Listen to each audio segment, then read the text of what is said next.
and hello, it's Sophia here today. And today I thought I'd cover a more international topic because recently I've been focusing more on the crazy thing that's happening in the White House. So I'm gonna take a break from that to avoid driving myself insane. Because I, unlike a sane person, watch the news, try to keep up with the news 24/7. I will have a video out next week about how I feel about the president and how I'm coping with it, because that's what it is. But instead, let's talk about Venezuela. And if you've paid attention to the news in the past year or so, you've definitely heard Venezuela. Unless you've been living under a rock, then how are you watching this video? Why would you care if you haven't paid attention to news? Anyway, no, you can stick around if you want. Venezuela is located in the northern part is a small, poor, third world country located in the northern part of South America. It's kind of weirdly shaped. I wonder if I can show this on my computer. Probably a bad idea. And so Venezuela technically is a democracy, but it's been run by dictators for the past 2 generations. And president,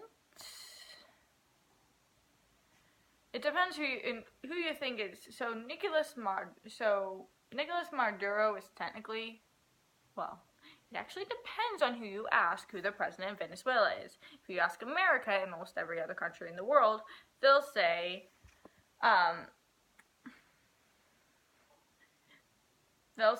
Guaduro. Yes, Guaduro. But if you ask Venezuela, or at least Maduro, who is currently the head of the army and is taking up it's their version of the White House. I don't know the name. And I don't feel like looking it up right now. That'd be probably weird. So, Julian Guaduro, he actually has 2 little daughters. There are photos of them online. They're adorable. I recommend looking them up. So, Nicolas Maduro, dictator, took over from the last dictator. Country's starving. There is currently a 6-day powder and water shortage. So that's great. People are dying left and right of hunger, specifically children. There's hardly any health care. Basically, a typical typical third world country, except their president's doing it to them. Yay! Their president's also been bombing them. So, yeah, that happens. Don't look it up. It's terrifying. So, in the most recent election, it was between Nicolas Maduro and Julian Guaido, the head of the opposition. And guess who won? Nicolas Maduro, despite being widely unpopular. And people are like, yeah, he's majority of and so there's immediately a lot of suspicion, like, oh, he probably rigged the election. And Venezuela's constitution has this interesting little piece where if corruption or there's some sort of illegitimacy in the election, the opposition leader can announce himself interim president. And that's basically, to put it in America terms, it's like in the most recent election, if Hillary Clinton decided, I'm president now. That's basically what happened. And so, Julian Maduro / Hillary Clinton did not do that, nor am I recommending doing that, because that's not in the U.S. Constitution.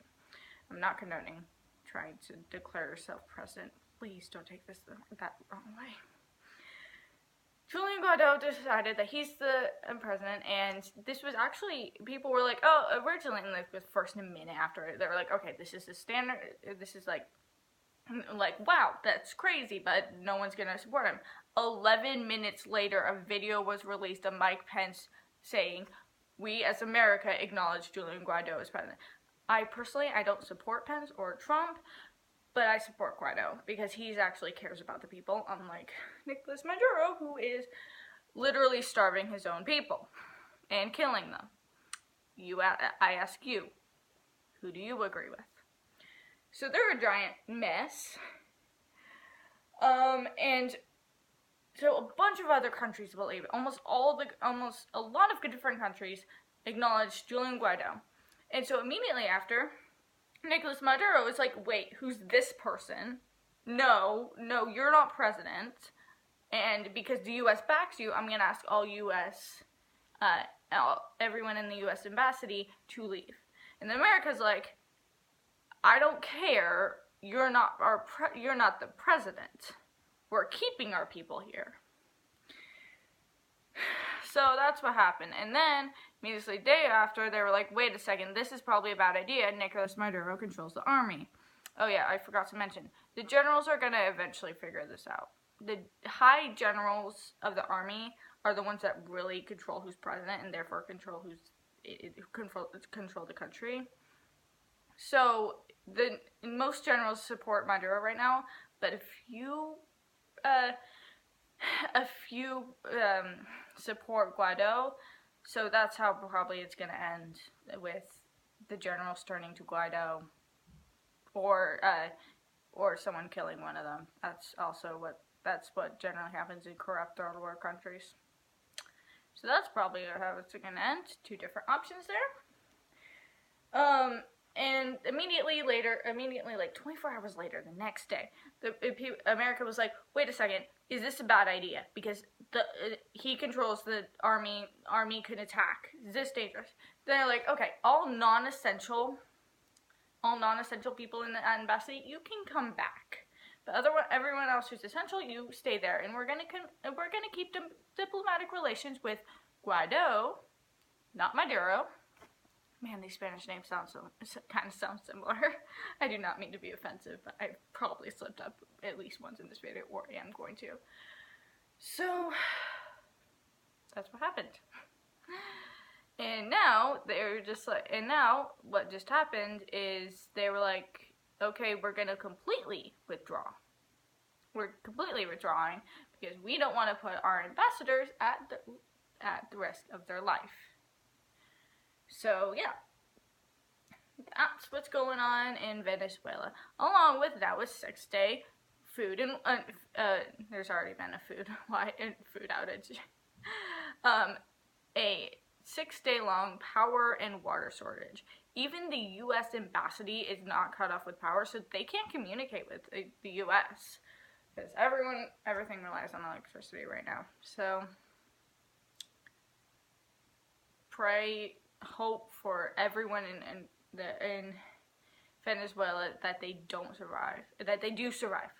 That sounds so wrong. That they survive this. They survive the terrible thing that is Nicolas Maduro, the dictator of Venezuela. We'll see what happens next. Bye.